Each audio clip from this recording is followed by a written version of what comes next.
Hello guys, welcome to pathway to excel. तो guys आज हम बात करने वाले हैं एक बहुत ही इंपॉर्टेंट कंप्यूटर ट्रिक के बारे में जिसको हम बोलते हैं पीडीएफ टू वर्ड। अब आजकल आप देख रहे होंगे गाइज़ कि पीडीएफ फाइल्स बहुत ज़्यादा यूज़ होने लगी हैं। बहुत ज़्यादा हम लोग फाइल ट्रांसफ़र करने के लिए पीडीएफ फॉर्मेट में कन्वर्ट करके देते हैं, लेकिन इसका एक ही इशू है कि वो पीडीएफ फाइल को हम लोग एडिट नहीं कर सकते। तो ऐसे तो हम गूगल पे बहुत सारी ऐसी एप्लीकेशंस हैं, वेबसाइट्स हैं जहाँ पर जाके हम लोग पीडीएफ फाइल को वर्ड में कन्वर्ट कर सकते हैं, लेकिन बहुत सारी पेड होती हैं। एक कुछ फ्री एप्लीकेशंस में से आपको मैं एक का नाम बताने वाला हूँ जिसका नाम है आई लव पीडीएफ। इसमें आप देख रहे होंगे गाइस कि मैं अपने सिस्टम में से एक पीडीएफ फाइल को सिलेक्ट करके जैसे यहाँ पर पुट करूँगा और कन्वर्ट करूँगा तो वो कन्वर्ट होके अब वो वर्ड के फॉर्मेट में आ गई है। अब मैं उसको कैसे भी एडिट कर सकता हूँ। ऐसे ही जैसे मैंने पीडीएफ को वर्ड में किया, अब मैं वर्ड को पीडीएफ में अगर करना चाहता हूँ तो उसके लिए भी बिल्कुल सेम प्रोसेस है।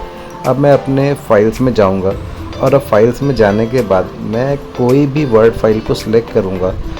अब आप देख रहे होंगे कि मेरा यहाँ पर फोल्डर खुल गया है। यहाँ पर मैं कोई भी एक या दो कितने भी फाइल्स को सिलेक्ट करके वर्ड से पीडीएफ में कन्वर्ट कर सकता हूँ। आप देख रहे होंगे कि वर्ड से पीडीएफ में वो कन्वर्ट हो गई है। अब मैं उसे डाउनलोड करके जैसे ही देखूँगा तो आप यहाँ पे देख रहे होंगे कि वो जो फाइल है वो वर्ड से पीडीएफ में कन्वर्ट हो गई है। इसका सबसे बड़ा बेनिफिट ये रहता है कि हम अपने इंपॉर्टेंट डॉक्यूमेंट किसी को भेजते हैं तो वो उसको एडिट नहीं कर पाएगा, उसमें कोई छेड़छाड़ी नहीं कर पाएगा।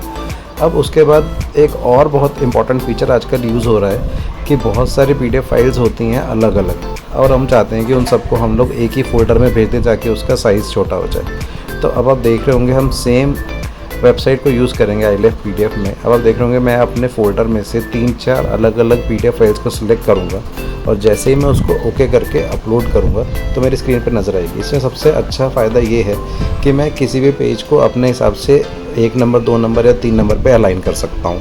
और जैसे ही मैं उसको एक्सपोर्ट करूँगा तब आप देख रहे होंगे कि डाउनलोड का ऑप्शन आ रहा है। अब मैं जैसे ही उसको डाउनलोड करके देखूँगा तो आप देख रहे होंगे कि सारी अलग अलग पीडीएफ फाइल्स जो हैं वो एक ही फोल्डर में ऐड हो गई हैं, मतलब कि मर्ज हो गई हैं। इसके बाद एक बहुत ही और इम्पॉर्टेंट फीचर के बारे में मैं आपको बताना चाहूँगा। बहुत बड़ी बड़ी फाइल्स ऐसी होती हैं कि उसको हम लोग कभी ऑनलाइन अपलोड करना चाहें तो वो अपलोड नहीं होती because of their large size.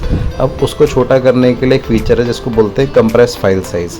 उसके लिए भी हम बिल्कुल सेम वेबसाइट पे जाएंगे आई लव पीडीएफ पे, उस पर हम किसी भी बड़ी सी फाइल को यूज़ करेंगे। आप देख रहे होंगे कि वो फाइल कंप्रेस होने स्टार्ट हो जाएगी और आप देख पा रहे होंगे वो फाइल जो है 70, 80, 90% तक कंप्रेस हो जाती है।